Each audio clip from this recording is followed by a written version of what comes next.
Bem, gente, continuando, né?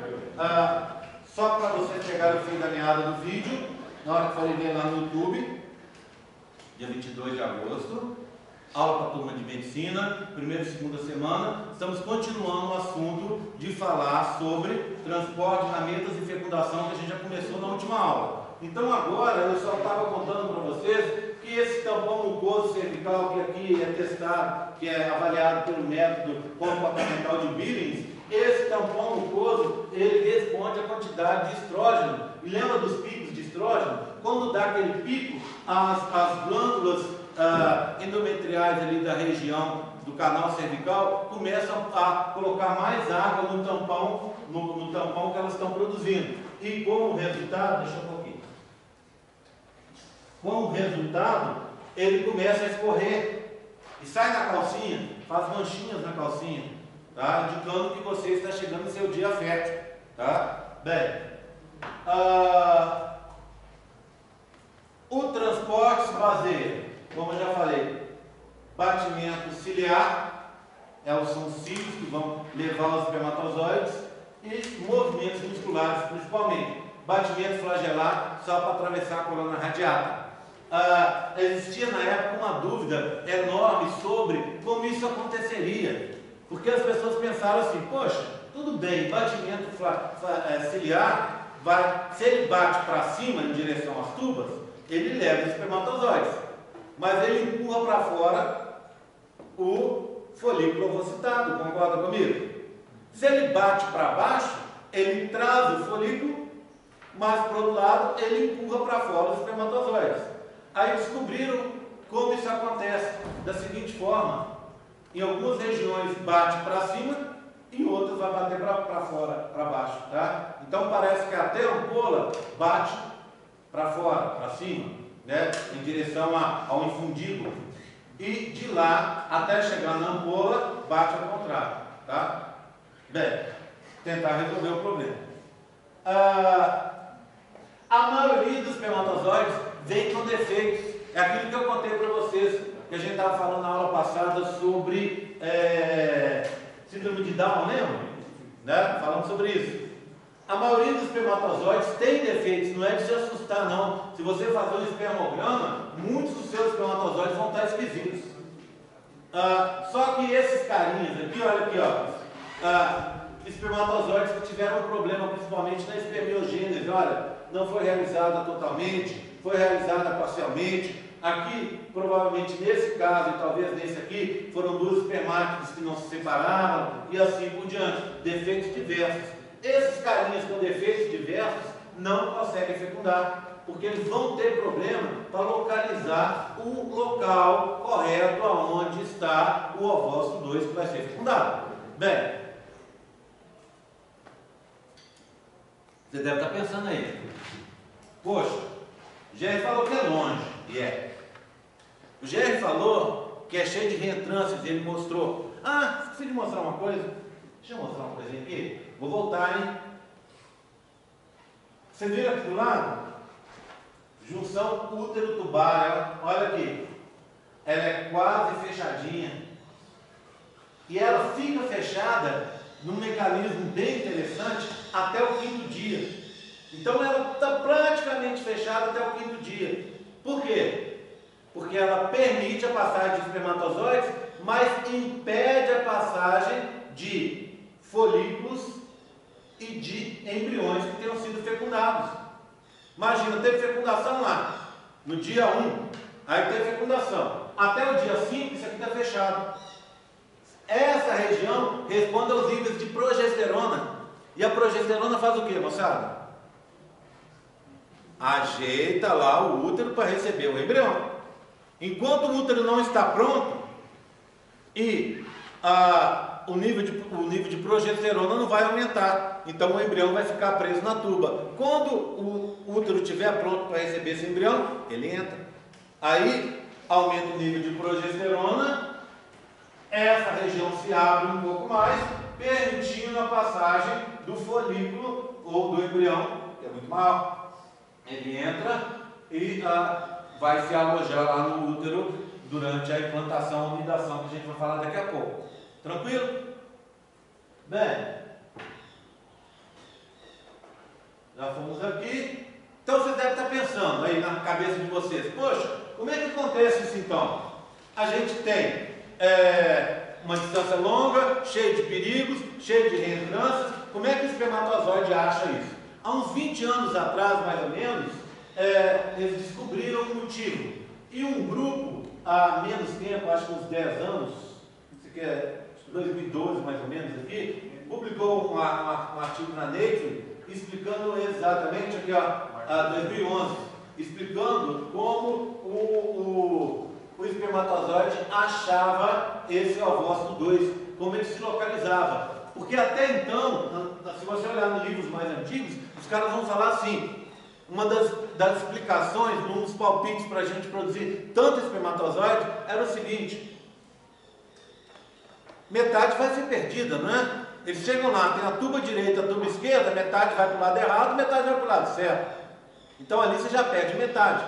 Aí eles foram olhar e viram que na tuba errada só tinha espermatozoides, os espermatozoides com defeito, aqueles doidões ali, vocês viram? E aí não conseguia achar mesmo, está tudo doido. Mas os que eram sadios iam para o lado certo. Aí foram descobridos e acharam o seguinte, que quando o espermatozoide está ali no útero, ele sofre um processo que a gente chama hiperativação. Vocês já viram exame de espermograma? Já viram como é que é feito o exame? Você vai lá, coleta o sêmen e tal, né? Fica 6 dias, acho que 6 dias, sem ter relação sexual e sem se masturbar, para juntar a turma ali, né? O seu epidídimo. Aí você vai, se masturba, coleta aquilo e vai para o laboratório. No laboratório, eles vão fazer, o cara técnico treinado lá, e pelo menos para bicho já tem uma máquina que faz isso. Ele vai ver quantos espermatozoides estão com movimento retilíneo.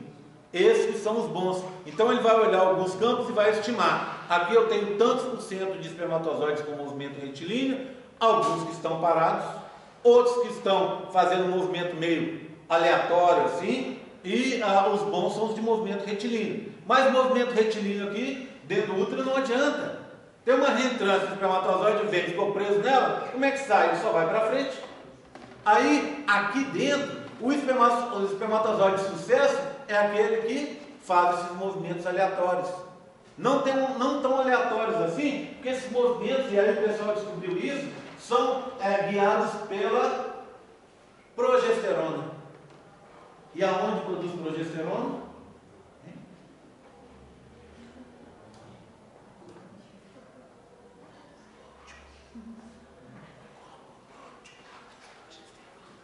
Tá? Então, essa progesterona que foi produzida lá, ela vai indicar para o espermatozoide o local, se é direita ou esquerda. Não vai indicar a região da ampola, mas vai indicar pelo menos uma direção grosseira para o espermatozoide. A progesterona é o ligante. Quando ela se liga, vai abrir um canal vazante de cálcio, de novo cálcio. Olha, deixa eu aumentar essa imagem. Olha, então a progesterona que vai ativar, se é o espermatozoide, tá? Olha aqui, um pedacinho dele, ó, viu? Que a gente tá vendo. Aí o que acontece? A progesterona se liga, o canal se abre, esse canal tem um nome muito bonitinho, cat-sper. Cat de cátion, sper espermatozoide, tá? Não é canal de esperma de gato, não. É canal de cátions no espermatozoide. Aí ele abre, entra o cálcio e o espermatozoide estava em movimento retilíneo. Está lá, ó. Aí bate aqui, ó. Ele vai para cima. Bate aqui, vem para cá. Bate aqui, ele vai para lá. Então a abertura dos canais de cat-sper é que vão fazer com que o espermatozoide vá localizar, pelo menos grosseiramente, o ovócito 2 que foi liberado. Bem, estou contando para vocês parte da história, né? Porque provavelmente nos próximos anos as pesquisas vão descobrir quais são os mecanismos reais que levam o espermatozoide a achar o ovócito 2. Porque só achar o lado direito ou o lado esquerdo, se é a tuba direita ou a tuba esquerda, Não resolve muito. E a progesterona está vindo lá de fora, lá do ovário, e não do folículo ovocitado. Muito provavelmente esse folículo ovocitado libera outros compostos que vão se juntar à progesterona para auxiliar essa localização. Tá? Então, daqui a alguns anos, quando eu tiver um restinho de cabelo tudo branquinho, eu vou estar falando, meu filho, é isso aqui que acontece. Então, eu vou estar explicando direitinho, tá? Ok? Vamos lá? Já falei, 80 horas duram os espermatozoides no interior do trato genital feminino. Mais um detalhe, os ovócitos 2 só 24. Então você só tem uma janelinha dentro do seu ciclo de 24 horas para ficar grávida. É claro que, se nessa janelinha já tiver espermatozoides dentro de você, você pode se ampliar o prazo, né? Pelo menos com 5 dias antes, você consegue ampliar o prazo, né? E se você tiver relação sexual naquele dia, em teoria, você poderia ampliar por mais 5 dias. Só que o ovócito 2 morre naquele dia, 24 horas só. Então, é só esse intervalo que você tem. Se teve relação, está no seu dia fértil hoje, ovocitou hoje, tem espermatozoides, teve relação sexual hoje, pode engravidar. Se teve relação sexual ontem, pode. E não desprotegida que a gente está falando, né? Se teve anteontem, pode. Se teve há 3 dias atrás, pode. Se teve até 5 dias atrás, tem uma chance menor, mas ainda assim pode engravidar. Ok? Tudo bem? Por isso que vocês vão pedir para os pacientes de vocês terem aquelas relações frequentes, pelo menos dia sim, dia não, para que tenha sempre espermatozoides saudáveis, sadios, no interior do trato genital feminino, para que eles encontrem o ovócito 2 quando ele for liberado. Ok? Gente, se tiver dúvida, você vai perguntando, hein? Olha aqui, ó. Isso aqui é bonitinho. Lembra da distância que eu falei? Aqui eu usei essa imagem, porque essa imagem é uma imagem de uma ressonância magnética. Eu gosto sempre de falar. Essa aula é não é uma aula para vocês, então ela é mais lentinha. Coisas que eu já contei para vocês aqui, eu estaria contando agora, que a distância é longa, falando da história de Marte e tal, né? E isso aqui é muito bonitinho, só a título de curiosidade, foi feito nos Estados Unidos, acho que é Estados Unidos, numa época atrás aí, os caras estavam tentando avaliar quais eram as áreas do encéfalo que ascendiam durante o orgasmo, durante a relação sexual. Aí, para conseguir isso, o que eles fizeram? Pegaram um casal que foi voluntário e arrumaram um aparelho de ressonância grandão, enfiaram os dois pelados lá dentro e falaram, manda ver.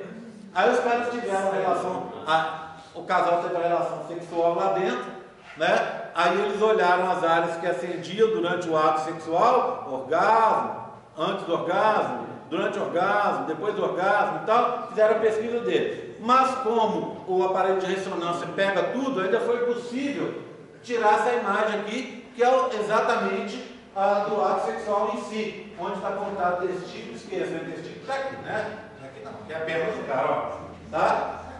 Então está o cara, está a coluna dele aqui, está o intestino, né? A bexiga está aqui, você tem o saco de Douglas aqui atrás, né? E aqui está o pênis dele ereto, ó.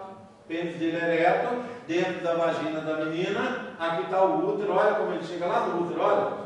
Né? Ele vai lá no fundo da vagina e chega às portas do útero, tá vendo? Para liberar os espermatozoides. Então aqui está o útero, né? E daqui para cá você teria o corpo da menina, né? Repetindo as mesmas coisas aqui, intestino, coluna, etc. Né? Ok? Então, bacana, né? Para mostrar que realmente como é que a história acontece na realidade, vendo por dentro, né? Então, o resumo da história é: tempo é restrito, o ambiente é inóspito, é complexo, a orientação depende desses sinais químicos que são pouco evidentes, mas o fato de você ter muitos competidores, para um espermatozoide só é ruim, mas para o conjunto ali é bom, porque acaba dando certo. Bem, isso aqui a gente vai falar daqui a pouquinho, deixa quietinho. também não vou falar de tabelinha hoje, vou falar de fertilização. Para falar de fertilização é continuar a história que eu estava falando para vocês, né? Então, o espermatozoide dentro do útero, ele sofre duas alterações. Uma é a capacitação, em que ele vai ter alterações ali a nível de membrana, para conseguir fazer a fecundação propriamente dita, e outra é a hiperativação, que é aquela dos canais de Kertzberg que eu já contei para vocês. Passa pela corona radiata, batendo na cauda, depois se liga com a zona pelúcida com ZP3, faz a reação acrossômica, tá aqui errado, ó. Faz a reação acrossômica para atravessar a zona pelúcida, depois cai no espaço perivitelino, e aí depois vai ter os bloqueios da polispermia, o rápido e o lento, certo? Bem, deu tudo certo? Beleza. Agora o que você vai ter lá dentro? Dois pronúcleos, o masculino e o feminino. Tá? Aqui é o slide da hiperativação, tá vendo? Que a gente já olhou lá. Passagem, batendo na cauda, a reação acrossômica. Olha que bonitinho aqui também, ó. Microscopia eletrônica de varredura, de verdade. Então isso aqui, a coloração é no computador. Então você pega, já viu microscopia? Ela é o quê? Sempre cinza, né? Pega os livros, é sempre cinza. Tons de cinza. Você pega isso, leva no programa. E você vai dizer para o programa, dessa tonalidade de cinza até essa, pinta de azul. Dessa tonalidade de cinza até essa, pinta de vermelho. E assim ele faz o quê? Negócio colorido. Cabeça de espermatozoide real. E olha os pedacinhos. Olha um pedacinho para cá, para lá, para cá, para cá. Está vendo esse feltro? É a zona pelúcida de verdade. Vários pedacinhos, então o que isso teria? ZP2, ZP3, ZP2, ZP3, ZP2, ZP3, unindo um fio, um filamento ao outro, o ZP1. Tá? Bem,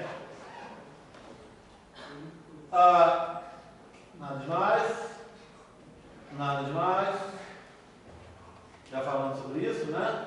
Estamos aqui, mais uma coisa interessante, é aquela onda de cálcio que eu contei para vocês, no bloqueio rápido da polispermia. Olha lá, como o espermatozoide vai entrando, e aqui mede os níveis de cálcio. Nível mais alto, vermelho. Nível mais baixo, azul. Antes sem cálcio nenhum entrando, tá vendo? Só com o nível normal. Depois o que? À medida que vai entrando, aqui é o local da penetração do espermatozoide. Olha a onda de cálcio como vai se estendendo por todo o ovócito 2, bloqueando a entrada de novos espermatozoides por esconder o ligante.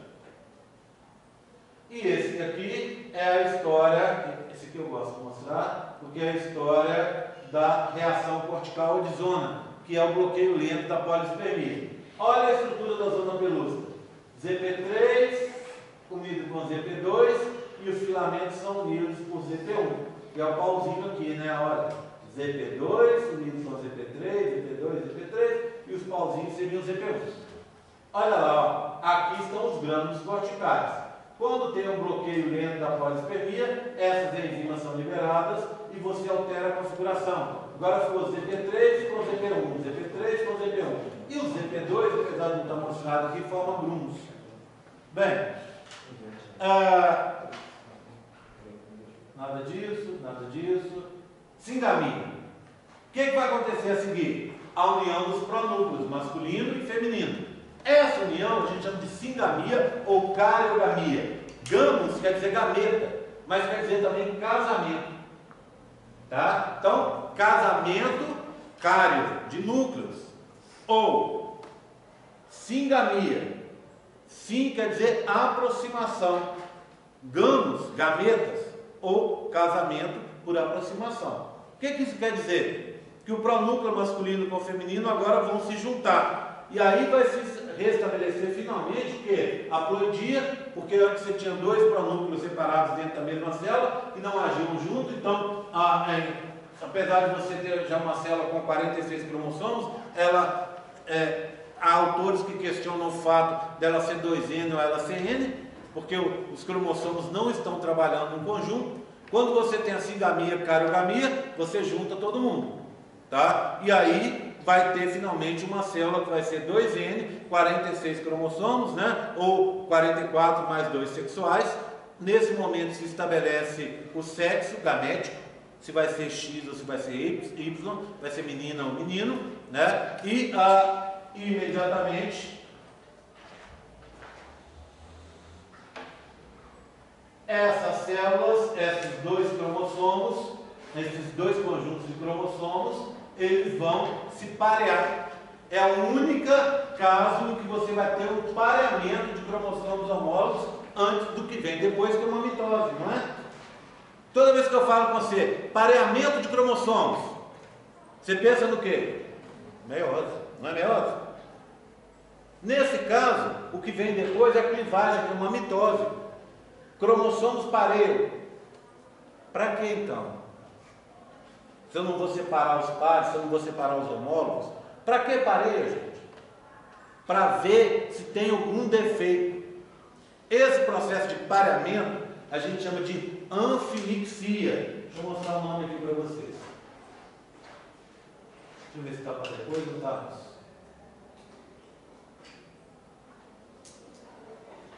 Aqui, ó, anfimixia, tá? Uma mistura dupla. Então você está pareando cromossomos masculinos com os femininos. Para ver o quê? Um cromossomo que não esteja pareado, um cromossomo que tenha partes que são extras, ou seja, você tem um cromossomo que tem que está com ou uma deleção ou recebeu um pedaço de outro, um cromossomo que está diferente do padrão que você esperava. Então não vai dar um pareamento correto. Quando não dá esse pareamento correto, o que acontece? Apoptose. Então parece que esse é um grande processo, é um processo importante para eliminar problemas. Problemas ainda acontecem? Acontecem, mas a maioria é eliminada nesse momento, tá? Nessa história da anfimixia. Toda vez que tem alguma coisa que está errado, alguma coisa genética que não funcionou, um cromossomo que foi a mais, um cromossomo que ele tem um problema estrutural, na maioria dos casos aí termina a brincadeira, tá? Mas na maioria, não em todos. A gente sabe que tem as síndromes porque parece que o nosso organismo ele tolera algumas modificações, ou se não tolera, pelo menos não consegue acabar com todas. Existe uma teoria que diz que as crianças com síndrome de Down, elas são muito, muito, muito mais comuns do que a gente esperaria. Lembra da história? 1000 nascimentos um nascimento a cada 1000 partos na idade aí de 20 anos e um nascimento a cada 20 partos acima dos 35. Mas parece que seria muito maior. Não é porque o nosso organismo age. O organismo feminino age nesse momento aí para evitar algum problema, tá? Ou pelo menos para evitar a maioria dos problemas. Sua pergunta. Quando teve o pareamento, já o segundo corpúsculo polar já foi liberado, já está tudo liberado. Ele libera na hora que liga na zona pelúcida? Não, só depois que tem a fecundação, que tem a entrada do pronúcleo masculino, né? Tem a entrada daquele conteúdo do espermatozoide. Aí é ativado, o ovócito 2 é ativado para sair da metáfase 2 e terminar o processo. Quando termina o processo, libera o colócito 2. Tá? Aí só quando que entra o material do espermatozoide. Aí depois que entra. Aí é liberado o conteúdo no colócito 2 e fica os dois ali no espaço perivitelino, jogados fora ali. Tá? Ok? Tudo bem? Posso seguir? Bem, mais um pouco, hein? Vamos lá. Olha aqui. Isso aqui não interessa pra gente, não. Só uma coisa que eu gostaria de falar sobre isso aqui. Isso aqui é mais biologia, tá? A fecundação e quem vai fecundar é uma mistura de duas coisas. Isso a gente tem que ter na cabeça da gente. Primeiro, a capacitação no sentido que só não é o processo de capacitação que eu falei há pouco, mas capacitação no sentido de que quem consegue fecundar são os espermatozoides mais capacitados, os melhores. Só que você não tem um melhor só, você tem dezenas, milhares, milhões talvez que sejam bons, tão bons quanto. Entre esses, o que tem mais sorte, porque o processo envolve sorte. toda a variabilidade genética que ocorre durante a formação desses gametas, tanto do espermatozoide quanto do ovócito 2, vai fazer com que todos nós sejamos diferentes um do outro.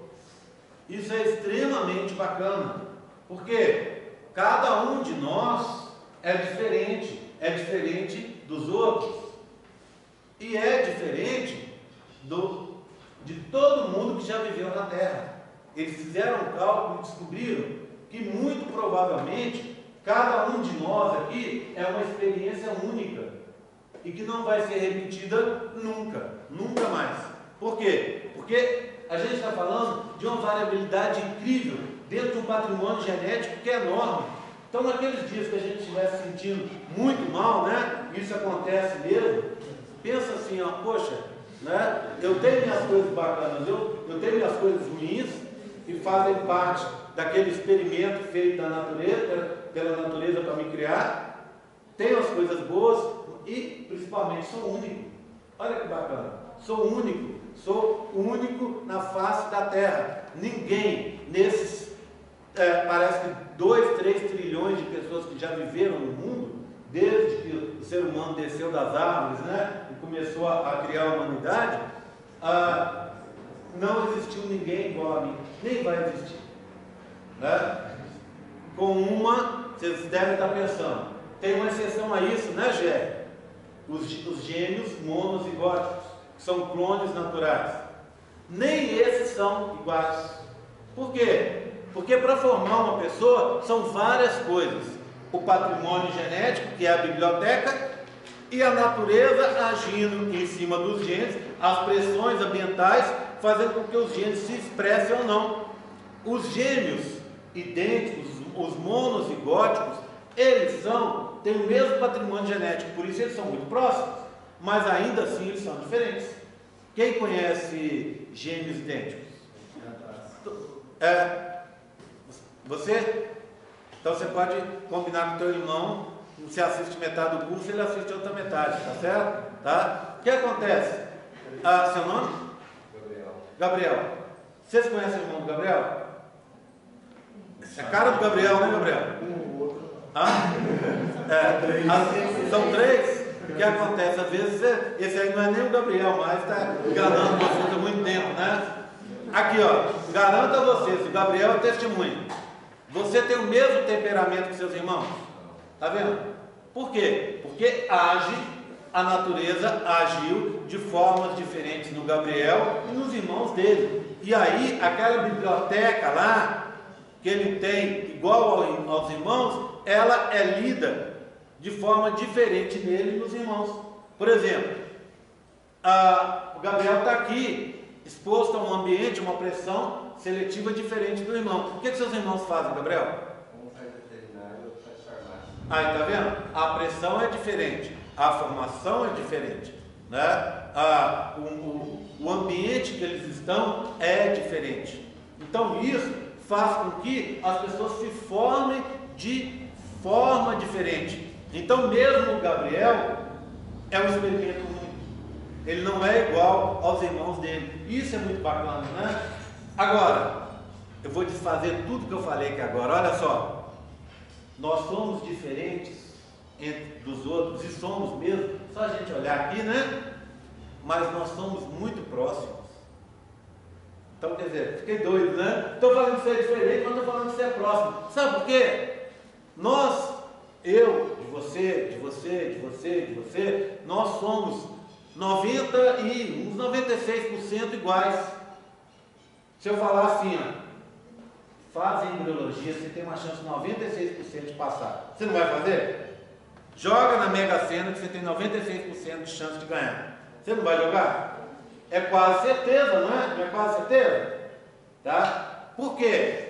Nós somos iguais, porque a maioria dos genes, que são os genes que a gente chama que cuidam da casa, que eles chamam em inglês housekeeping, são iguais.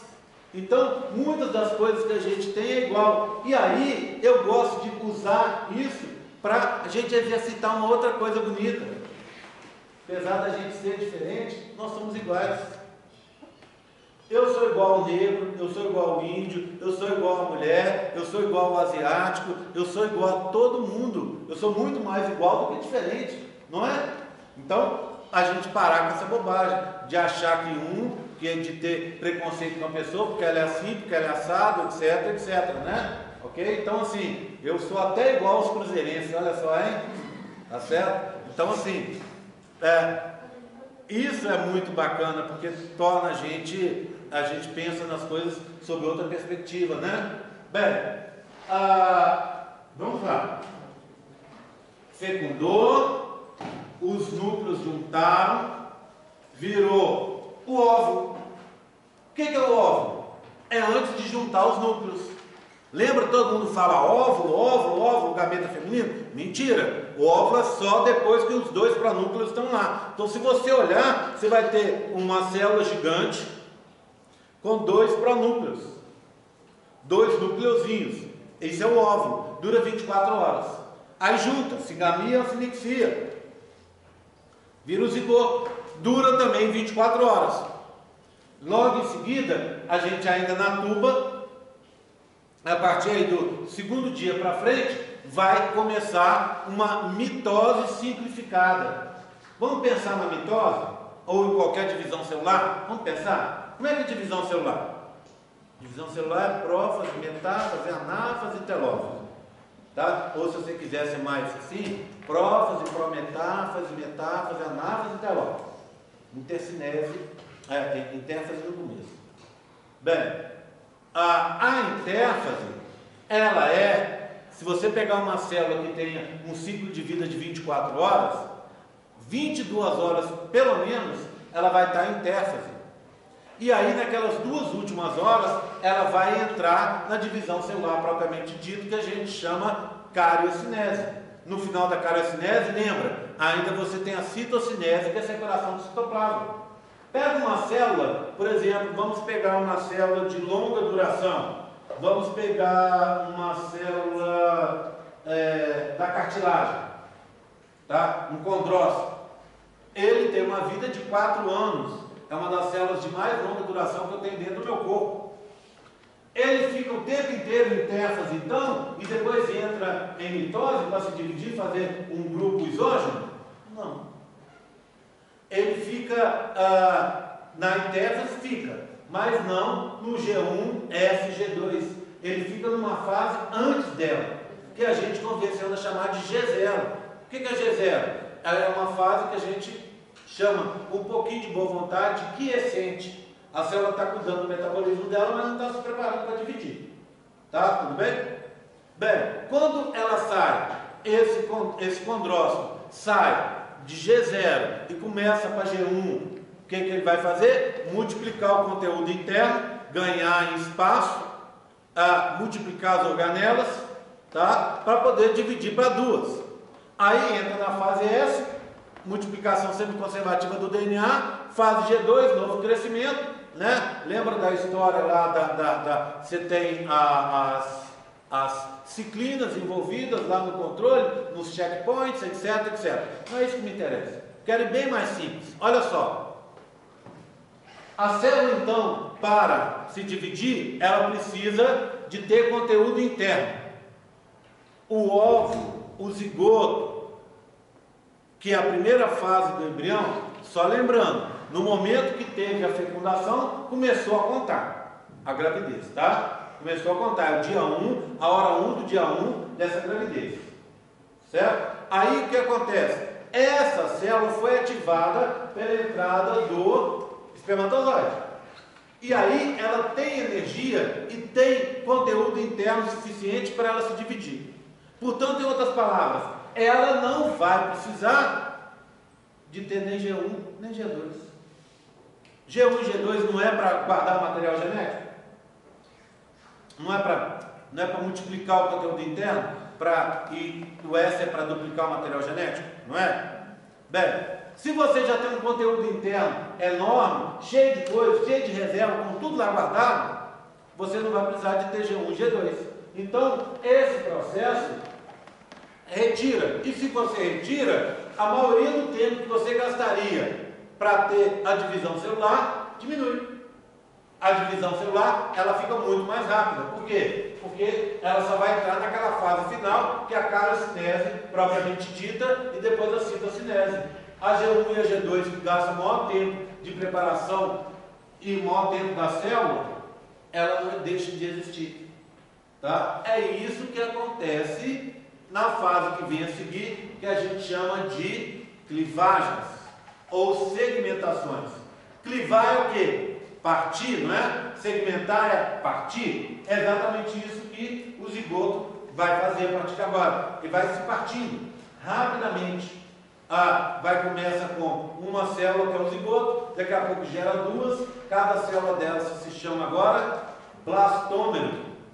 Então o zigoto gera 2 blastômeros e os blastômeros vão gerar outras e outras células sucessivamente. Tá? Deixa eu ver se eu acho uma apresentação para a gente continuar daqui. Deixa eu ver se ela está aqui, tá, gente? Só um segundinho. Transporte.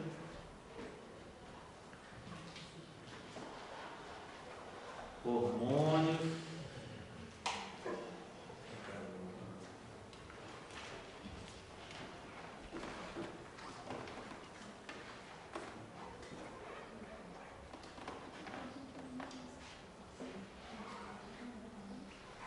Métodos contraceptivos para placenta e gêmeos. Por que será que o meu Dropbox não quer abrir? Bem, então vamos lá. O que vai acontecer? A gente está agora no dia 2 para frente, dia 3, dia 4, dia 5. Tá? O que vai acontecer agora? O nosso embriãozinho vai se dividir. Tá? Ele vai se dividir. Vou pedir para vocês encarecidamente para não usar celular para o WhatsApp dentro da minha sala. Tá? Faça isso não. Presta atenção, tá? Precisar usar, usa lá fora. Bem, então vamos lá. Deixa eu abrir aqui para fazer os desenhos. Vou precisar de uns desenhos agora.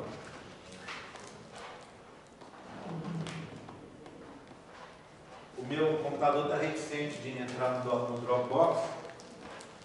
Quando eu fazer o intervalo, eu vou lá na minha sala pegar um HD externo que eu tenho para a gente ver se resolve essa pendência. Bem, então o que acontece? A primeira coisa que vocês precisam saber: lembra dos tais dos polócitos, ou glóbulos polares, ou corpos polares, que eu já falei que são para descarte de material genético? Verdade? Agora, além disso, eles ficam no polo norte da célula. Por isso se chama polócitos. No polo norte desse embrião que vai se dividir. E eles marcam o local do primeiro sulco de divisão. Então lembra da citocinese? Ela começa entre o polócito 1 e o polócito 2. Estão do lado de fora, lá na região da... Um bicho. Quase comigo. Estão lá na região do espaço perivitelino e ali começa o suco de clivagem. Vai descer por ali. Tá? Então eles demarcam o primeiro suco de clivagem. Então, bem, eu tenho o zigoto aqui com os 2 polócitos. Um aqui e outro aqui. O primeiro suco de clivagem vai vir aqui, ó. Tá? Só que esse suco de clivagem é um pouco deslocado. Vamos colocá-lo aqui, ó. Então esses 2 aqui, na verdade eles estariam mais ou menos aqui, ó. Olha o que aconteceu. Gerou 2 blastômeros. Só que um maior e outro menor. Concorda que esse aqui é menor e esse aqui é maior? Tá? Então esse processo que a gente está indicando agora é um processo de clivagem que a gente chama quase igual ou desigual ou ainda subigual. Subigual. Por quê? Porque gera células com volume diferente. Certo? Células de volume diferente. Esse processo, esse detalhe de gerar células de volume diferente vai fazer toda a diferença agora para frente, tá? Vou ver se eu ponho um cafezinho aqui, ó. 1,50, quem quer? Hã? Tá caro? Ué, gente, mas você não tem que ir lá, você tem que andar até a cantina. Eu estou servindo aqui, ó, Na mão de vocês, o que é isso? Isso também, hein? Olha, tá gostoso, hein? Grão selecionado.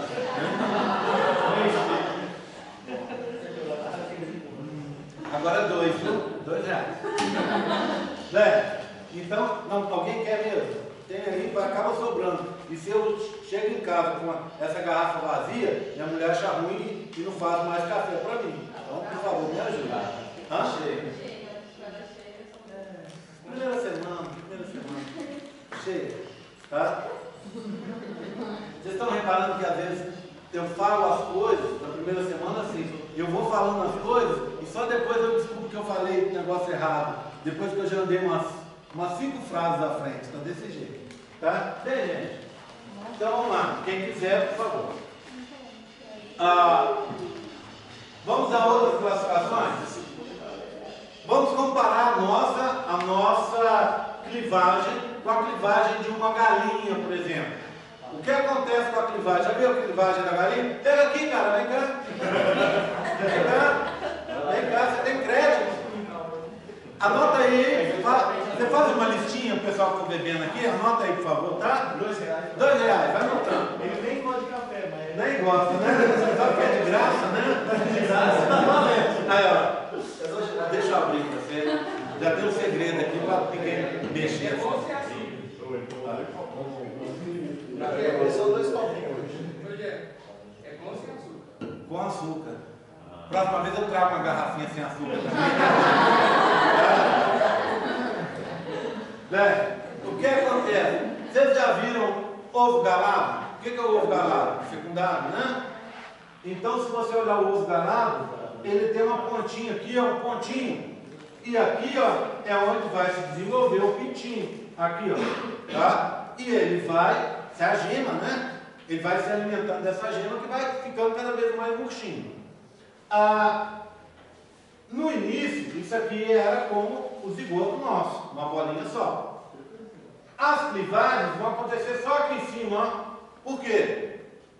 Porque tem um monte de reserva nutritiva aqui, ó. Essa reserva nutritiva é vitelo, que é um tipo específico de gordura. Esse vitelo, antigamente o pessoal chamava de lécito.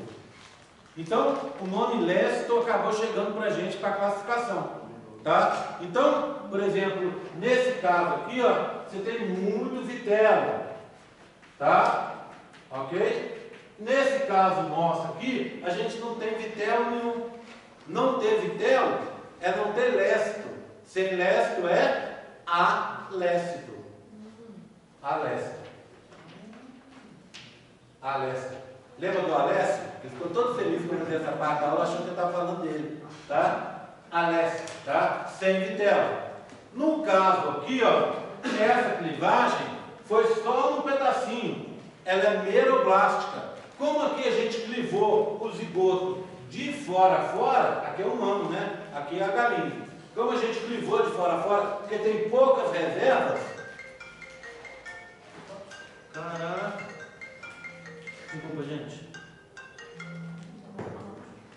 Como a gente clivou de fora a fora, a gente chama que essa clivagem nossa é holointegral plástica, tá? Holoplástica. Então, ó, eu já sei que a nossa clivagem é alesta porque não tem vitelo. Opa, mas tem outras reservas, né? Reserva tem, já falei. Tá? Só não tem reserva na forma de vitelo. Ela é holoblástica porque corta de fora a fora. E deu 2 blastômeros de tamanho diferente. Por isso ela é quase igual, desigual ou ainda subigual. Tá? Bem, aí olha o que vai acontecer. Como deu diferença de tamanho, o processo de mitose começa aqui e começa aqui. Só que aqui ele vai terminar primeiro do que aqui, ó. E aí vai gerar o quê? Uma outra clivagem, vou desenhar assim, tá? Na segunda-feira, a gente tem aula lá no PV 4-5, sala 5, a sala de embriologia. Aí eu vou mostrar o modelo para vocês, tá? Então olha aqui, ó. Corta aqui, ó. Cliva aqui. Tá? Claro que não é assim, um do lado do outro, né? Você teria uma coisa, sei lá, assim atrás, e aqui dividido aqui na frente do outro, sei lá. Tá? Impossível praticamente adivinhar. Né? Primeiro parte no meio, o menor parte no meio também no sentido norte e sul. É uma clivagem vertical também. Tá? Por quê? Porque é mais fácil partir o menor do que o maior. Aí você criou o quê? Um número ímpar de células. Lembra lá no colégio que vocês aprenderam aquela história que o professor lá na biologia falava? Uma célula, que é o zigoto, gera 2, gera 4, gera 8, 16, 32, uma progressão. No nosso caso, não é assim. Tem organismos que são assim. No nosso caso, não é assim. Por quê? Gera um número ímpar. Tá vendo? Tem uma fase de 3, depois vai ter uma fase de 5, depois tem uma fase de 7, tem fase ímpar. Então, não é sincrônico, as células não se dividem todas ao mesmo tempo. Você vai ter então um processo assincrônico. Um processo assincrônico. Tá? Ok? Então, 1, 2, 3, 4 classificações. A quinta e última, ele é um processo rotacional. O que eu quero dizer com isso? Vamos lá, presta atenção, ó. Primeira clivagem foi essa, né? Eu vou marcá-la de... pegar um giz colorido, deixa eu ver se tem. Tem. Não, vamos escrever aqui, ó, fica mais bonito. Olha aqui. Primeira clivagem.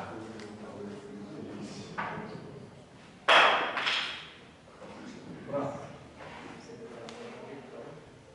Então eu tenho. Vou pegar as cores. Me acompanhe, hein? Porque isso para explicar se é modelinho é dureza. Vamos lá, ó. Zigoto está aqui, ó. Pronto. Tá? Os polócitos estão aqui. Pronto. Primeira clivagem vai ser aqui, ó. Gerou o quê? Um blastômero maior. Vou exagerar, hein? E um blastômero menor aqui. Ó. Tá? Essa clivagem, ela define o eixo. Porque a partir de agora, eu vou olhar. Então aqui é o eixo, ó. Eu estou dizendo que aqui é o eixo, porque a partir de agora, eu vou olhar as clivagens que acontecem desse lado daqui, do lado direito, e as clivagens que acontecem do lado esquerdo. Tudo bem? Tá? Então, por isso que a primeira clivagem definiu o eixo. A segunda clivagem, já mostrei para vocês que ela foi aqui, ó. Entenderam que isso é um processo tridimensional? Que isso não é, eu estou partindo assim de trás para frente, não, é de lado, né? Então eu tenho uma bolinha que eu estou fazendo uma secção dela de lado. Aqui, ó, partiu aqui. Só que eu não sei desenhar de lado, né? Pronto, partiu. Segunda clivagem. Então essa foi a primeira, essa aqui é a segunda. A terceira clivagem. Finalmente a clivagem do lado maior ocorreu. Foi aqui, ó. Só que ela foi horizontal. Enquanto a outra foi vertical, essa aqui foi horizontal. Tudo bem? Então essa é a terceira clivagem. A quarta clivagem sempre muda de lado. Por isso o eixo. Uma de um lado, a próxima do outro lado. Depois para o lado de cá, depois para o lado de lá, por causa da diferença de tamanho. Então, olha aqui, ó. Primeira fez o eixo, segunda aqui, terceira aqui. A quarta, lá de lá, não é? Lá de cá. E aí inverte o sentido. Se aqui foi vertical, a próxima vai ser onde? Horizontal. Deixa eu colocar um pretinho básico aqui, ó. Horizontal. Pronto. 4. Tá? A quinta clivagem. Do outro lado do eixo. Se foi horizontal, agora vai ser vertical. Essa é a quinta. E assim sucessivamente. O que está acontecendo? Você está fazendo uma rotação do eixo, concorda? Por isso que ela é rotacional. Algumas pessoas tentam explicar isso assim. Ah, porque uma aconteceu vertical de um lado e horizontal do outro. Não.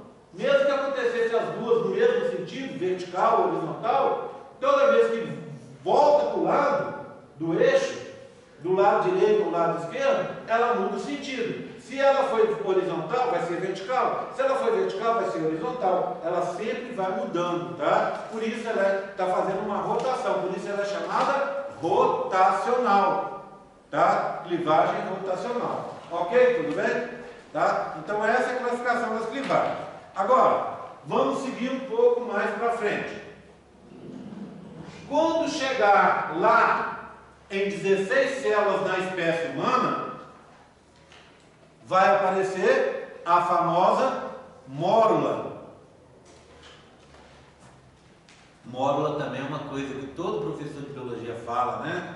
Ai, a mórula e tal. A gente fica achando que é uma coisa extraordinária, mas a gente não entende o motivo. O professor ainda fala. E esse é todo, está no default do professor de biologia, né? Então todo professor fala. Mórula, uma estrutura que aparece, que vem do grego amora, porque parece uma amora e tal, né? Lembra disso? Né? Não? Assim você estudou biologia, sabe? Tá bom o café aí? Acabou. Tá bom? Deixa eu ver. Acabou já. Já acabou? Já acabou mesmo, hein? Pra ele não oferece não. Hã? Melhor não oferecer mais pra ele não. Não, né? Tem que trazer uma garrafa de 5 litros, né? O que essa mórula tem de especial? Primeiro vamos considerar uma coisa. Mórula é uma fase da clivagem, que na gente começa com 16 células, no rato começa com 100 células. O que aconteceu então para você definir uma subfase da clivagem? Dá um nome para ela. Tem que acontecer alguma coisa, né? Sabe o que acontece na mórula? A mórula é a fase em que finalmente aquela razão de volume núcleo-citoplasma foi mantida. Já aprenderam isso? Aprenderam isso lá na base? Não? Uma das formas que a célula tem para ela controlar, existem várias formas, mas eu gosto primariamente de duas, que eu acho maravilhosas, que explicam muito bem porque uma célula se divide e porque outra não se divide. A primeira é um processo de inibição por contato. Lembra do glicocálise? Quando os dois glicocálices se encostam, a célula para de dividir. Então eu estou aqui, sou uma célula, minha vizinha morreu, abre espaço, eu posso crescer, ocupar esse espaço, me preparando para a divisão G1 e G2, até que eu encosto na outra, aí para. No meu doutorado, eu trabalhei lá em Ribeirão Preto, na USP, com cultivo celular. E a gente fazia dois tipos de cultivo para ajudar a migração celular. Então, com duas coisas a gente trabalhava. Com o cultivo de células, que a gente chama de explantes. Então, por exemplo, eu pegava um paciente, uma amostra de tecido dele, e colocava no meio de cultura, fazia os tratamentos com tripsina, etc, fazia, botava lá na estufa com nível certinho de CO2, com meio de cultura certo, e as células começavam a se multiplicar e sair dali, e sair daquele tecido, e eu passava a ter para mim as células da pessoa para eu poder estudar. Tá? E aí o que acontece?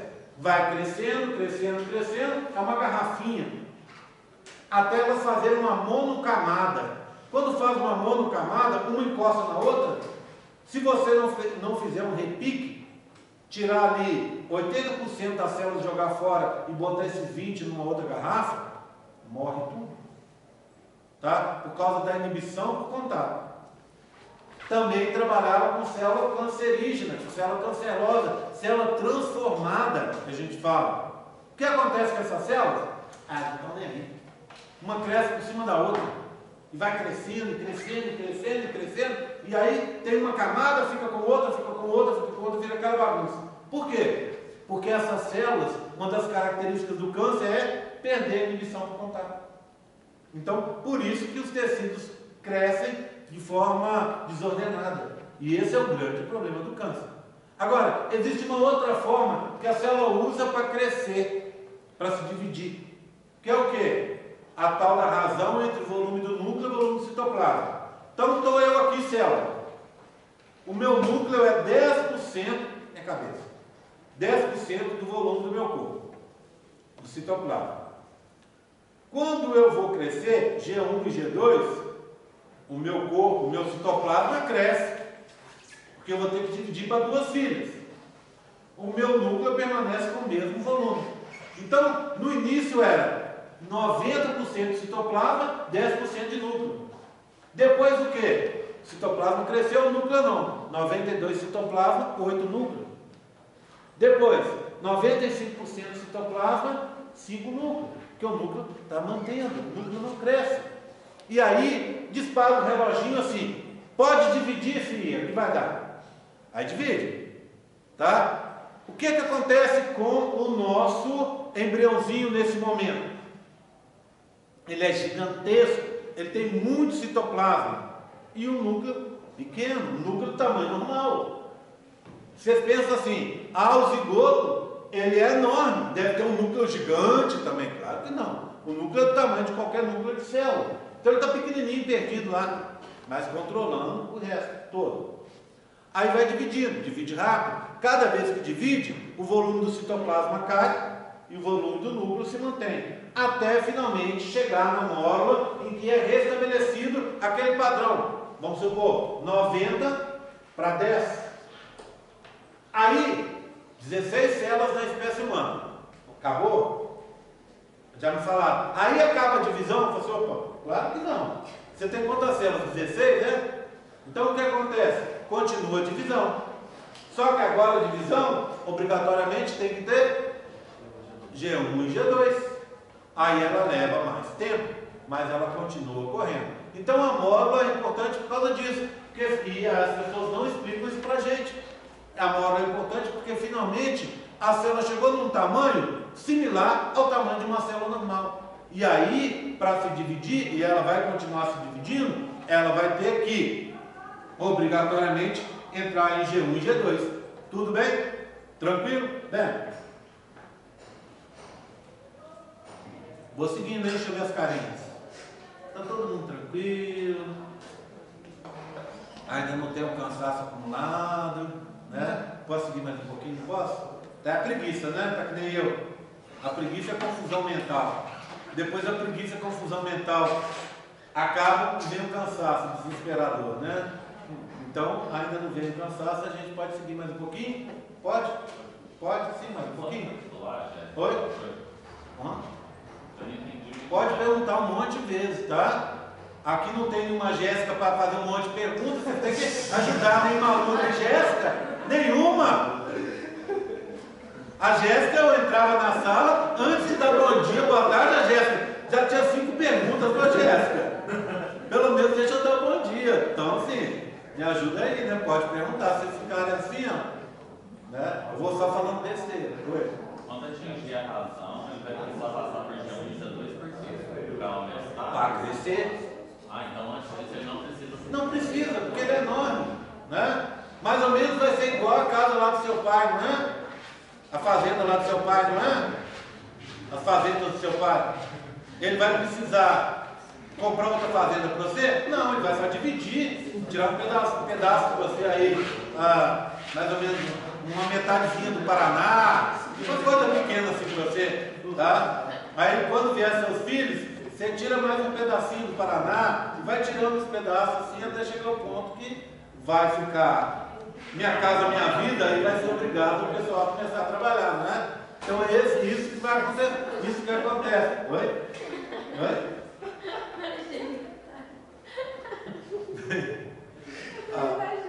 Vai pegar, então, e vai diminuindo, porque tem conteúdo interno para que as células continuem a ser funcionais. Quando chega no tamanho padrão de uma célula, ela continua se dividindo, mas aí com G1 e G2. Ok? Tudo bem? Vamos agora à primeira grande transformação de todas. Bem, pensa em você. Sabe quantas células você tem? Ninguém sabe. Tem uma estimativa de que nós temos 70 trilhões de células. 60, 70. A diferença de um cara grandão com um piquititinho é o número de células. A diferença do elefante para o rato é o número de células, não é? Tudo bem? Tá? Então, a média... 70 trilhões de células em média. Quantos tipos de tecido? Aí é fácil, né? Epitelial, conjuntivo, nervoso, muscular. Quantos tipos de célula? Descritas até hoje, 242. Podem ter outras? Com certeza. Deve ter muito mais tipos celulares que a gente não conhece, né? Para com isso, gente. Para com isso. A gente, quando está na universidade, a gente pensa isso. Eu pensava assim, que estava tudo descoberto, que está tudo conhecido. E para com isso de ler o livro e achar que o livro está certo. Como diz alguém falou aí um pouco mais cedo, está tudo errado. Tá?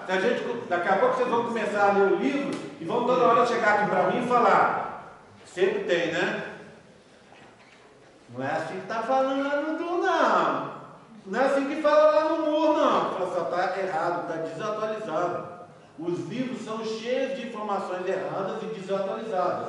E não é só os livros de embriologia, todos os livros. Por quê? Porque as coisas estão sendo descobertas e o livro não consegue se atualizar no ponto que deveria se atualizar. O ideal seria a gente estar tendo aula com artigo científico. O problema de um artigo científico também é o seguinte: um fala uma coisa, outro fala outra. É desse jeito. Quando juntam muita informação, a informação está mais ou menos embasada, aí sim cria uma teoria. Mas essa teoria pode e vai mudar ao longo do tempo. Tá? E isso é o bacana da história. Isso faz com que o pessoal que faça medicina, como o pessoal que faz direito, aliás, como todo mundo, tenha que o tempo inteiro estudar. A pior coisa que o médico pode fazer é parar no tempo. Então, assim, está curtindo o couro? Hoje em dia você já consegue estudar tranquilo? Eu sou assim. Primeiro começo do semestre é uma luta. Você senta às vezes um dia para estudar, estuda 5 minutos e já começa. Puxa, nossa, tudo já, né? Depois, daqui a pouco você está sentado 12 horas estudando e feliz, satisfeito, né?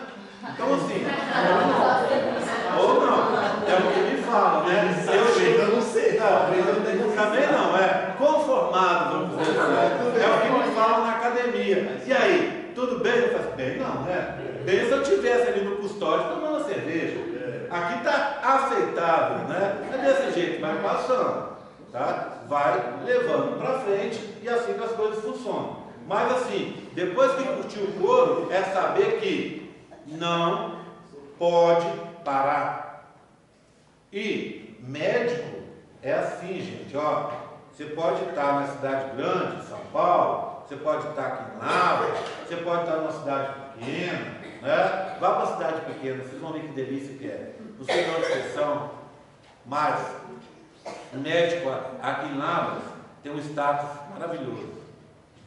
O médico em São Paulo não é ninguém, né? Seguinte sentido, que é um cidadão como outro qualquer, não tem um status que teria um cara em Lavras, tá? Ou se você for para uma cidade menor ainda, o seu status é incrível. E eu estou dizendo status no bom sentido, de você ser considerado uma pessoa importante na sociedade. Não que o médico em São Paulo não seja, ele é também, tá? Mas é tanta gente, tanta grandiosidade, que as coisas acabam se tornando menores.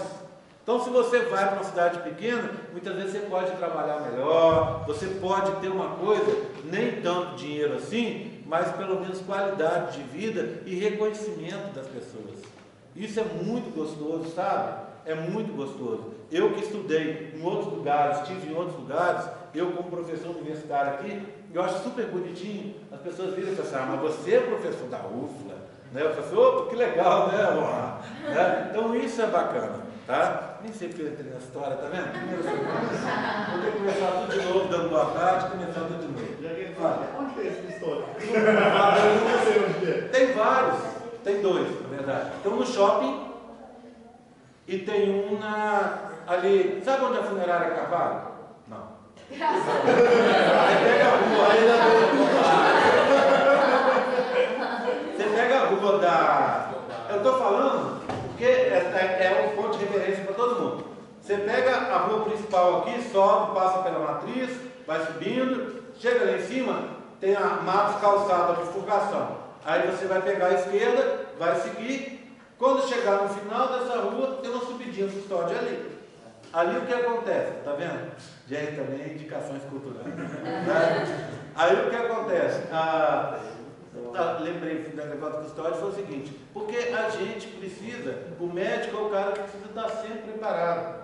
Sempre. Porque mesmo numa cidade grande, ou na cidade pequena, ou na sua família, seja onde é que for, você é a referência. É a sua cunhada te ligando porque o filhinho está com dor de ouvido. É a criança perguntando o que é tal coisa. Tá? É a paciente perguntando uma coisa que muitas vezes não é da sua área. Então você tem que saber. E saber principalmente distinguir modismo e coisas que não são reais de coisas que são reais e comprovadas cientificamente. Né? Medicina tem muito isso, muita coisa de modismo, muita coisa que não é comprovada, que a gente tem que entender, mas se ficar surfando nessa onda, acaba às vezes quebrando a cara, né? E a gente está lidando com uma coisa extremamente importante, coisa mais importante que pode existir, que é a vida humana. Então você tem que ter respeito e cuidar com carinho. Né? Então, para cuidar, tem que estudar. É o tempo inteiro tendo que estar lendo, estar gostando de ler, estar gostando de aprender, fazer cursos. Senão você é aquele profissional que para no tempo. E aí é horrível, né? Todo mundo já se consultou com o médico, você chega e fala assim, às vezes fala que você faz medicina, ou às vezes nem fala. Você falar que faz medicina já é às vezes uma faca no pescoço do cara, né? Se você só pergunta porque aquele diagnóstico, às vezes o cara não te responde. Eu conheço um médico, um pediatra, não daqui. Esse pediatra, ele faz assim, médico antigo. Sabe como é que ele faz?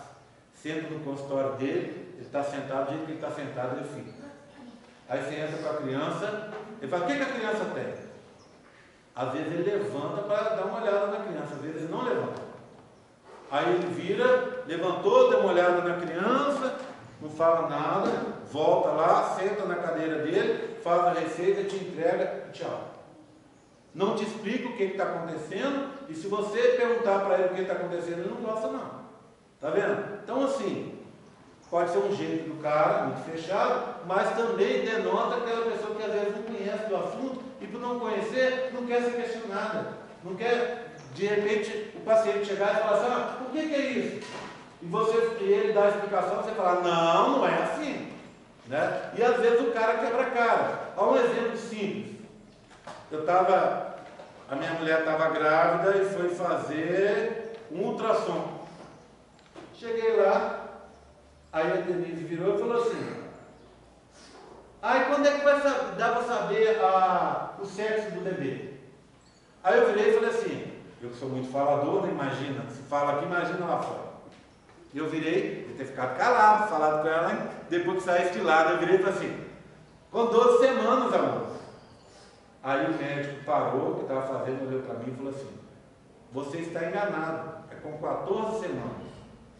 Aí eu, para não perder a viagem, eu virei e falei assim, nós estamos falando da mesma coisa, calei a boca. Por quê? Porque 12 semanas para mim, que é a idade real, para eles são 14, porque vocês vão trabalhar com 2 semanas a mais, não é? Não é assim que vocês trabalham? Quando eu falo que o embrião tem 8 semanas, para vocês não tem 10, vocês sabem por que isso? Não. Por quê? Porque vocês contam como tempo a última menstruação. Por que vocês contam a última menstruação? 2 semanas antes, né? Aproximadamente. E aí, para não dar problema, vocês põem 2 semanas a mais, não é assim? Por questão prática. Então, o embrião para mim, que já é feto, né? Com 12 semanas, para o médico lá ele tinha 14. Então, na hora que ele virou e falou assim, são 14. Eu olhei para ele e falei, estamos falando da mesma coisa, fiquei calado. Falei assim, agora deixa ele falar alguma coisa ou pensar a respeito, né? Porque nós estamos falando da mesma coisa, exatamente a mesma data. Só que a data para mim é uma, que é a real, que essa criança tem 12 semanas, e para ele é 14 porque ele começou a contar, ele adicionou 2 semanas antes. Por que você adiciona 2 semanas, né? Adicionar porque você começou a contar antes, claro. Mas por que você começou a contar antes? Alguém tem ideia? Porque é mais fácil, porque é o sinal visível, né? A paciente chegou lá no seu consultório. Você vai virar e falar assim: filha, quando é que você concebeu essa criança? Me conta. Qual que foi a vez que você fez sexo que nasceu essa criança? Ela vai falar: ué, sexo em casa todo dia. Aí pronto, acabou, não tem como. Aí você vai perguntar para ela uma coisa óbvia: quando é que foi a sua última menstruação? O dia da sua última menstruação, porque é visível, é um incômodo visível, etc. Muita gente sabe, né? Alguns incômodos e outros tragédias, né? Visíveis, né? Então, assim, incomoda, você sabe, pelo menos. No caso da minha mulher, dessa gravidez dela, eu sabia, olha que engraçado, eu sabia exato o dia que ela menstruou. Olha que marido perfeito. Tá? Sabe por quê? Ela virou, estava conversando com a médica. Aí a médica perguntou para ela qual que era o dia. Aí ela virou e falou que não sabia. Eu virei: mas espera aí. Peguei meu celular e falei assim: ó, foi no dia tal. As duas pararam, olharam para mim, para eu tentar explicar o que estava acontecendo. Eu falei assim: você esqueceu, né? Eu estava dando aula, você me ligou, eu estava acabando a aula, você me ligou e pediu para eu passar na farmácia para comprar absorvente. Então foi nesse dia. Então, quer dizer, eu sabia exatamente a data que foi. Por isso que se coloca a data. E aí se põe 2 semanas. Tá bom? Seguindo a história. Já tem muita historinha, já todo mundo relaxou e eu posso agora tacar em pau de novo. Não, já dei. Olha aí, intervalo. Só mais um pouquinho, só mais um pouquinho. Por favor. Aí a gente termina antes, tá? Olha aqui, ó. Isso é pronto. Tá? Agora, 242, mesmo que eu estou com a história pelo meio. Se eu paro aqui, você não lembra mais nada. 242 tipos celulares, outros para conhecer. Como é que você consegue chegar em 70 trilhões de células, 242 tipos celulares? Mitose e diferenciação, não é? Diferenciação.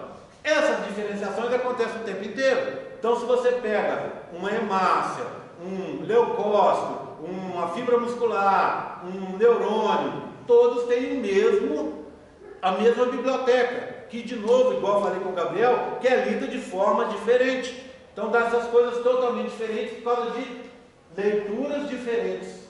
Essa diferenciação começa agora, a primeira das diferenciações. A gente chama essa diferenciação dentro, fora ou fora, dentro. Imagina a mórula, uma massa maciça de células. O que ela vai fazer? Sem espaço lá dentro.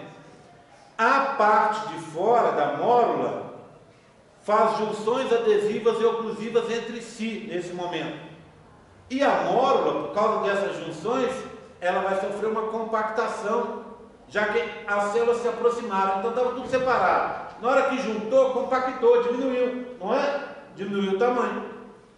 E aí, a mórula começa a ligar bombas de sódio e potássio, essas células do lado de fora, e bombear sódio e potássio para dentro. Ela não quer o sódio e potássio, na verdade ela quer a água. Lembra que os íons não ficam sozinhos, são sempre acompanhados de água? Então começa a entrar água para dentro da mórula. Dentro da mórula, sem junções adesivas e oclusivas, e sim com junções comunicantes, tudo bem? Tá? Então agora você tem lá, do lado de fora, vamos fazer um desenho? O lado de fora com células compactadas, ó. Com células compactadas, bem grudadinhas, tá? Lado de fora. O lado de dentro com células soltas. Essas células soltas acabam ficando com uma localização fora do centro. A gente diz que é excêntrica, tá? Excêntrico é tudo que é diferente, mas também, se você for pensar na origem da palavra, é que foge do centro, né? Então, localização excêntrica, ó. Aqui, ó. E aí, lembra da água que entrou pelas bombas de sódio e potássio? junto com os íons, a água fez uma cavidade. Essa cavidade aqui, ó. Como é que eu chamo essa cavidade? Eu vou chamar essa cavidade de blastocele, ou cavidade blastocística. A parte de fora, vai, Sabichão? Trofoblasto, ou blastoectoderma, tudo bem? Ou trofoectoderma também, tá? E aqui, ó, vários nomes: massa celular interna, maciço celular interno, todos nomes complicados. Eu prefiro o nome muito mais facinho: embrioblasto. Por quê? Olha aqui, ó. Êmbrio é embrião. O embrião vai vir dessa massa de células aqui, ó.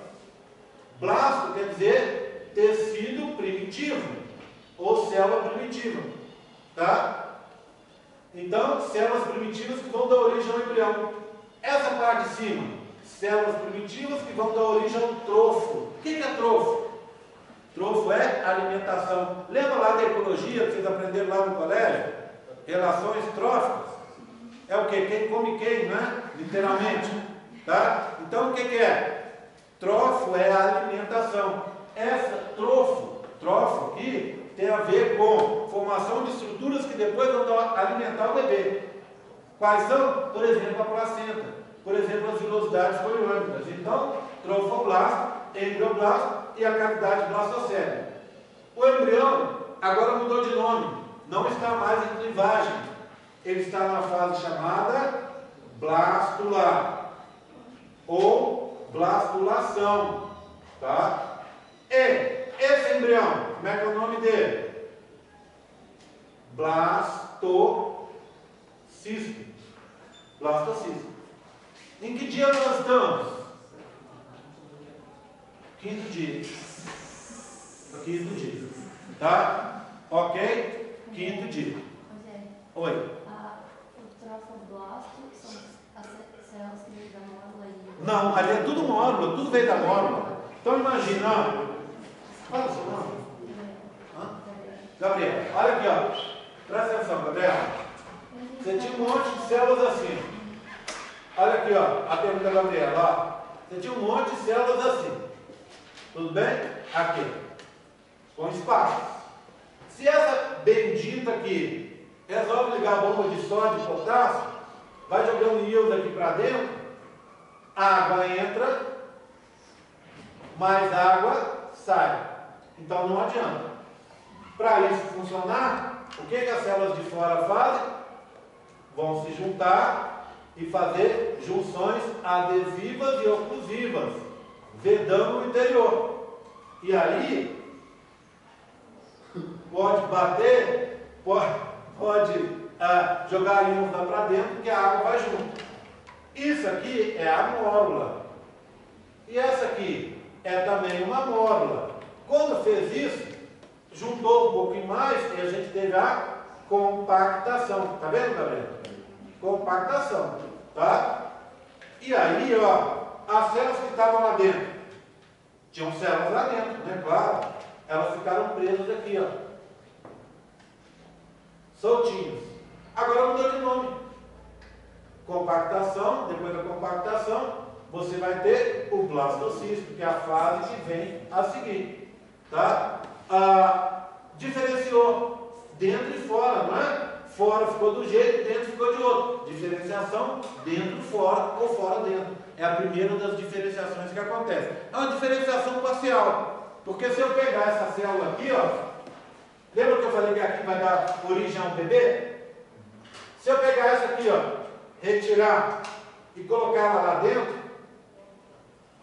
ou pegar essa daqui, ó, e colocar aqui fora, essa aqui vai continuar dando origem, por exemplo, ao pódio, que é a parte de fora do embrião.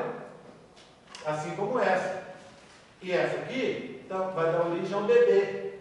Assim como essa aqui e essa outra. Tá vendo? Então, elas ainda são totipotentes, é isso que eu quero dizer. Elas continuam ainda com um grau muito simples de diferenciação.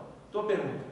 Mas o volume total do blastocisto continua parecido da módula ainda. Não, ele diminui o volume. Lembra? E aí ele vai crescendo. De qualquer forma, foi importante você lembrar isso, que acontece uma coisa. Só lembrando, onde que nós estamos, hein? Aqui, ó, do lado de fora. O que é isso? Gente, o desenho vai ficando horrível, hein? Acompanhe e tenha paciência. O que é isso aqui? Zona pelúcida. Ele está dentro da zona pelúcida. E aqui nós temos ainda os dois polócitos.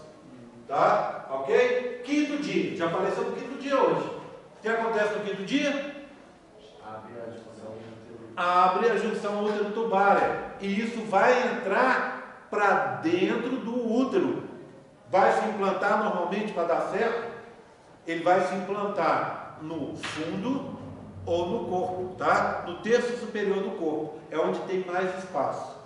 Para implantar, o que você acha da gente terminar e eu liberar vocês? Pode ser? Dá para aguentar isso no café? Olha o café, ó, 1,50. Hein? Tudo bem? Mas isso seria quando? Oi? Liberar vocês. 7,5. 6,5, 7,5 mais ou menos. Tá? Olha aqui, ó. Eu tenho uma boa notícia para te dar. Acompanhe o esquema. Isso aqui é para não ficar triste, ó. Nós estamos aqui, ó. Não, aqui é bem rápido, vocês vão ver. Tá? E tá, também na hora que eu encher o saco eu paro, porque essa parte dá pra gente andar bastante. Eu fico meio reticente de dar essa aula sem mostrar os modelos. Vocês ainda estão com a carinha boa, todo mundo entendendo. Porque tem vezes que eu vou dessa. Não tá entendendo nada, só que sua cara que é boa mesmo. Tá rindo porque não está entendendo nada também, pode acontecer, né? Você vai ver, eu acho super bonitinho, quando a gente vai lá para a sala e aí vocês olham o modelo, aí fica todo mundo assim, então isso é isso aqui, aquele desenho sem pé, sem cabeça que você fez, é isso aqui, ó, tá? Tava fazendo sentido só para você na aula. Então assim, eu fico meio reticente de andar muito, porque fica difícil para vocês entenderem.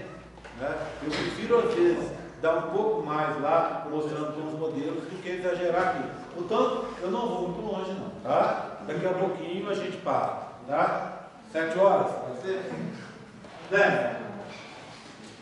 Nós estamos aqui. Agora nós estamos dentro do útero, porque a junção útero-tubária abriu, tá? E aí vai acontecer a implantação que vocês chamam também de nidação. Vou falar dela rapidinho? Vamos lá? Primeira coisa que tem que acontecer é sair daqui, ó, não é? Primeira coisa é sair daqui, ó. Para isso, o trofoblasto, a gente sabe que é com rato é assim. Achamos que com a gente também deve ser assim. Ele libera enzimas digestivas e abre o buraco.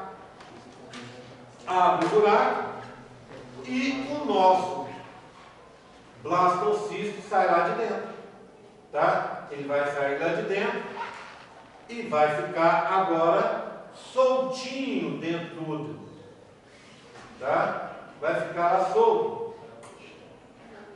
O que ficou para trás? O que ficou para trás? Ficou a zona pelúcida, ó. Tem algumas células da corona radiata que ainda ficaram grudadas aqui. Elas vão se despregando aos pouquinhos, tá? Porque lembra que é aquela gelatininha? Então ela vai se soltando aos pouquinhos. E aqui dentro, principalmente, o quê? Os dois polócitos que vão ser descartados. Então isso vai ser descartado e isso vai ser mantido. Tá? Bem, então a primeira coisa é isso. É liberar. A gente chama isso de eclosão do blastocisto. Tá? Eclosão do blastocisto. Acontece no início da implantação. Aí esse blastocisto vai ficar girando para lá e para cá. E vai fazer dois tipos de adesão a partir de moléculas produzidas pelo trofoblasto. Primeiro, adesões fracas, numa fase que a gente chama de posicionamento. Ele vai se posicionar, tá? Na região certa. Para posicionar, ele vai fazer uniões fracas com uma proteína chamada, olha que nome bonitinho, L-selectina. L-selectina porque ela seleciona o local. Tá? Então, junções fracas com epitélio do endométrio. Ele gira para lá, faz um monte de junções fracas. Gira para cá, faz um monte. De repente ele para no local mais apropriado, fica mais tempo parado e faz muito mais ligações. E ligações fracas, em grande quantidade, acabam virando ligações mais fortes, né? É quem faz ligações fracas? O trofoblasto, tá? Com o epitélio do endométrio. A L-selectina vem do trofoblasto, tá bom? Bem, aí ele fica parado mais tempo e vai passar para a fase que vem a seguir, que a gente chama de adesão. Nessa fase de adesão, de novo, o trofoblasto vai se ligar com o epitélio do endométrio, mas agora vai fazer ligações fortes. Para isso, ele vai usar uma proteína transmembrana que vocês conhecem, que é a integrina. Lembra da integrina? Então a integrina atravessa a membrana plasmática, os dois folhetos, fica exposta do lado de fora e dentro da célula ela se liga com o citoesqueleto. Por isso ela é super resistente. E ela vai fazer essas ligações fortes, integrina. Depois disso, a fase final, que é a invasão. Invasão.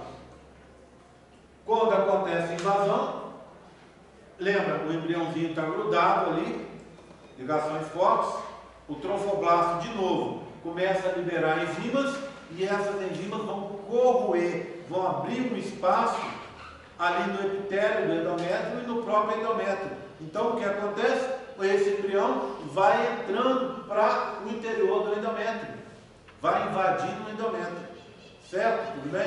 Então essa é a fase da invasão, que é a última dela.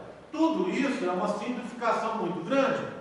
Existe toda uma parte bioquímica, a maioria dos abortos espontâneos acontece nessa fase. Vocês já devem ter ouvido falar que a maioria dos abortos espontâneos acontece por causas naturais ou por algum defeito que a gente não é do meio externo, né? Esses abortos espontâneos, eles acontecem principalmente até o 3º mês. Mas isso é só parte da história. Se você pegar os 100% de abortos espontâneos que acontecem até o 3º mês, talvez 90% aconteça no 1º mês. E a menina não fica nem sabendo. Vamos só fazer um cálculo? Quer ver? Vamos lá. 1º mês, 4 semanas. Lembra que você tem aquelas 2 semanas que você estava dentro do ciclo de conta? Então, você o quê? Dia 1º você menstruou. Dia 14 você ovocitou, engravidou no dia 14 para o dia 15. No dia, então conta mais 14 dias, né? No final do mês você está esperando a próxima menstruação. Ela não veio. Para muita gente, para muitas meninas, isso não é incomum. Tá? Não sei de vocês, meninas, se o ciclo de vocês é tão regular ao ponto de se atrasar uma, se apavora. A maioria das meninas acontece. Atrasa, normal. Não vem, normal. Tá? Não é nada de apavorar. Certo? Então o que acontece? Você já tem 2 semanas de gravidez, já está na 2ª semana, terminando a 2ª semana, e aí você esperaria a menstruação. Ela não veio. Às vezes ela atrasa, é normal que atrase. Né? Aí o que acontece? Mais 15 dias, 2 semanas de atraso, já deu 1 mês. Olha só, já deu 1 mês. Então, dentro desse mês, é um atraso só normal. Aí a paciente vai falar para você o seguinte: minha menstruação atrasou um pouco, depois ela veio. Em alguns casos, a paciente vai até reportar que ela veio em quantidade maior, ela foi mais abundante, tá? Mas, às vezes nem isso, é uma menstruação normal. Mas a menina estava abortando e nem sabe, ela estava dentro do primeiro mês. Você vai falar, não, mas ela abortou e ela não viu o embriãozinho. Você sabe o tamanho do embrião nesse momento? Ele é do tamanho de uma pontinha de alfinete. Ele é desse tamanho. É um mini ser humano, tá? Mas é uma coisa muito pequena, certo? Muito pequena. Então, não vai fazer diferença naquele fluxo menstrual que está saindo ali, na verdade. Oi? Eu li que tem meninas, às vezes, que acham, por exemplo, que teve a inidação e acham que menstruou. Sim. Tipo, esse sangue que sai é dessa ligação que ele faz? Olha, pode ter um pequeno sangramento aí, mas não é tão assim de chamar a atenção, tá? Pode ter um pequeno sangramento, porque faz um estigma, uma cicatrizinha, mas não é nada assim. Mas a paciente pode reportar umas gotinhas de sangue, tá? É coisa de gotinhas, certo? Eu achei que você ia até perguntar uma outra coisa. Isso é uma coisa que vocês vão conviver bastante, porque isso eu ouço falar todo período. Nossa Senhora, é demais. Todo período vem. Ai, mas eu tenho uma vizinha, eu tenho uma prima que menstruou durante a gravidez inteira. Como é que você explica isso? Explico assim: ela não menstruou. Porque se ela menstruou, ela tinha abortado. Não é? Lembra lá dos hormônios que vocês aprenderam? Se baixou o nível se baixou o nível de progesterona e estrógeno ali, né? FSH e LH aumentam, né? Descama tudo, começa tudo de novo, não é? Não é assim que funciona? Então, não tem como. Se ela menstruar, é porque reiniciou o ciclo. E aí a camada interna do útero não fica, vai tudo embora. Opa, então, ela falou mentira? Ela sangrou mesmo. Ela sangrou. Mas ela não menstruou.